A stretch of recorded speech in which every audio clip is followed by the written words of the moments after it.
सोलापुरात मागील काही दिवसात झालेल्या अतिवृष्टीमुळे शेतकऱ्यांचं मोठ्या प्रमाणात नुकसान झालंय। शेतांना अक्षरशः तलावाचं रूप आलंय आणि या तलावामध्ये मी एका होडीत आत्ता आलेलो आहे। ही छोटी होडी आपल्याला या ठिकाणी दिसते। अर्थात इथं बसायला जागा नाही आहे, त्यामुळे थोडंसं कॉम्पॅक्ट ही होडी आहे आणि शेतकरी जे आहेत ते त्यांच्या शेतीची पाहणी या होडीच्या माध्यमातून करतायत आणि बघतायत की आपल्या शेताची अवस्था काय झाली आहे। खरं तर या शेतामध्ये जिथं शेती केली जाते, पिकं जी आहेत ते आत्ता तुम्ही बघत असाल उभी पिकं आहेत आणि आत्ता फक्त या ठिकाणी त्यांचा वरचा जो शेंडा आहे किंवा वरची जी पात आहे तेवढीच आपल्याला दिसते आणि उभी पिकं पूर्णच्या पूर्ण पाण्याखाली गेलेली आहेत। म्हणजे अक्षरशः शेतीला तलावा स्वरूप आपण ज्याला म्हणतो तसंच प्राप्त झालेलं आहे आणि शेतात जिथं चालत लोक फिरायची तिथं आता होडी घेऊन फिरण्याची वेळ शेतकऱ्यांवरती आले। दक्षिण सोलापूरच्या वांगी गावात आहे, तिथले शेतकरी आणि ग्रामस्थ आपल्यासोबत आहेत। आता कधी काळी तुम्ही असं मला वाटतं की या शेतामध्ये फिरत असाल, पायी फिरत असाल, आज होडी घेऊन फिरण्याची वेळ आली आहे।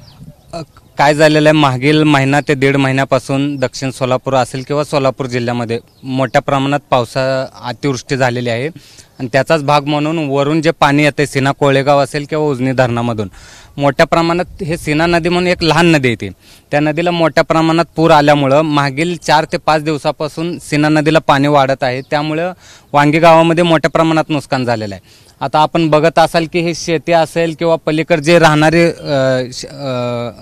ग्रामस्थ असतील त्यांच्या घरात देखील मोठ्या प्रमाणात पाणी शिरलेलं आहे। काही जणांचं स्थलांतर आम्ही दुसऱ्या ठिकाणी केलेलं आहे। मग काही जण अंगणवाडीत गेलेत किंवा काही जण पाहुण्यांच्या शेताकडे इकडे तिकडे जाऊन स्थलांतर झालेले आहेत लोक। काल रात्री सुद्धा 2-4 घरांचे स्थलांतर आम्ही केलेले आहेत या ठिकाणी। नुकसान जर विचार केला तर किती मोठं नुकसान आहे, किती एकर शेती गावातली पाण्याखाली गेली म्हणावं लागेल?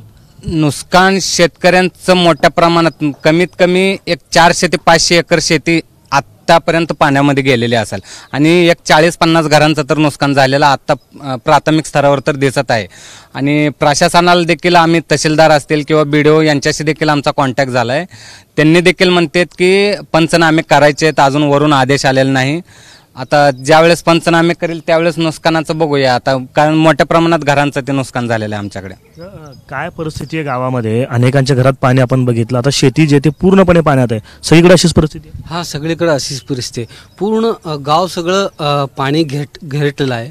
सगळं गाव सगळ्यांचे घर सगळं पाण्यामध्ये आहेत आणि शेतात बी पाणी शिरलेलं आहे। कधीपासून अशी परिस्थिती आहे गावामध्ये ही सगळी? 3 दिवस झालं सर, 3 दिवस कंटिन्यू चालू आहे। 3 दिवस सगळं गाव सगळं घेरलेलं आहे पाणी। सलग 3ऱ्या दिवसानंतर आज थोडी उघडीप मिळाली असं मला आज थोडं जरा दम पकडलंय, आज जरा कमी झालंय पाणी। वरून पाऊस चालू आहे, खालून पुराचं पाणी यायला लागल्यामुळे मोठ्या प्रमाणात गावामध्ये नुकसान चालू आहे।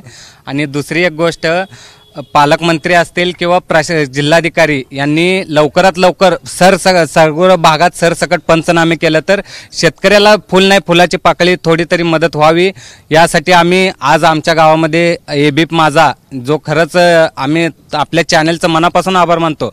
आज आफताब सर तुम्ही असतील किंवा दोघं जण आज आलात, आमच्या व्यथा मुख्यमंत्र्यापर्यंत आपल्या मार्फत पोहोचणार आहेत याची आम्हाला खात्री आहे।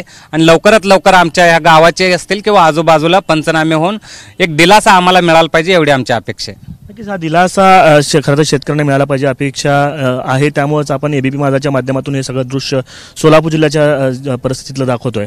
केवळ हे दक्षिण सोलापूर नाही, उत्तर सोलापूर असेल, मोहोळ असेल, अक्कलकोट असेल, या सगळ्या तालुक्यांमधली हीच परिस्थिती आणि शेती जी आहे ती अशाच पद्धतीने आपल्याला पाहायला मिळते। संपूर्ण शेती पाण्याखाली आहे आणि या बळीराजाला अपेक्षा आहे की सरकार असेल, महसूल प्रशासन असेल, हे सगळे लोक येतील, केवळ बांधावरती येऊन रस्त्यावरून पाहणी करून हे प्रश्न सुटणार नाही आहेत, तर शेतकऱ्यांच्या या बांधावरती जाऊन प्रत्यक्ष पाणी जे ते करावे लागणार आहे। कागदोपत्री पंचनामे करून हे प्रश्न सुटणारे नाही आहेत। प्रत्यक्ष पाण्यानंतर जी शेतीची अवस्था आहे, बळीराजाची अवस्था आहे ती पाहायला मिळेल। शेकडो घरं जी आहे, शेकडो एकर शेतीचं नुकसान झालं आहे, अनेक घरं जे आहेत ते पाण्याखाली आहेत आणि बळीराजाला माफक अपेक्षा आहे की पंचनामे होऊन मदत मिळतील। आपणही अपेक्षा करूयात की शेतकऱ्यांना लवकरात लवकर ही मदत मिळेल। अर्थात दिवाळी तोंडावरती आहे आणि दिवाळी तोंडावरती असताना ही मदत शेतकऱ्यांना मिळेल अशी अपेक्षा या निमित्तानं आपण बाळगूयात। कॅमेरा पर्सन युक्ता आफताब शेख, ABP माझा, वांगी, सोलापूर। ABP माझा, उघडा डोळे बघा नीट।